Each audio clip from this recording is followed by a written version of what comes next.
So Mariko, kung nag-iisip ka nga ng pang-reward sa sarili mo ngayong summer at kung wala ka pang mini fan, eto yung ma-share ko sa iyo kasi nga affordable lang din siya Mariko, pasok na pasok sa budget mo and syempre napakatagal din ng battery life niya. Sa mga Mariko, eto nga si ating Aurashare HF17 Turbo Mini Fan. So mga Mariko, kagandahan lang din sa kanya, lightweight siya. So hindi lang siya para sa ating mga adult, kundi para din sa mga anak natin. Kasi nga, hindi naman siya ganong kabigatan and perfect siya lalo na kung nag-i-school sila or pupunta kayo ng park. And kung meron kayong ibang pupuntahan na talagang yung mga anak nyo is pawisin, bilhan nyo sila ng ganito kasi nga pasok din sa budget natin talaga siya. Plus mga Mariko, meron na siyang free na lanyard. Bali naglagay lang din kami ng ganitong lanyard kasi si Madam Hili minsan parang naaaliw-aliw siya. So para susuotin na lang din yung ganyan.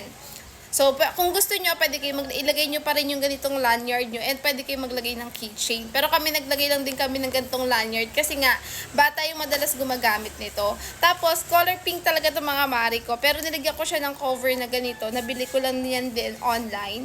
So, ba't ko siya binihilahan? Kasi mga Mariko, ito yung aking unang-unang binili ko talaga tong mini fan. And before ko talaga tong binili is nag-research din talaga ako. And kagandahan lang kasi talaga sa kanya. Meron na siyang 10,000 mAh na. So, matagal talaga yung battery niya. Depende na lang din talaga yan sa paggamit nyo. So, umaabot din siya ng 10 hours nga. So, again, depende pa rin po siya sa paggamit nyo.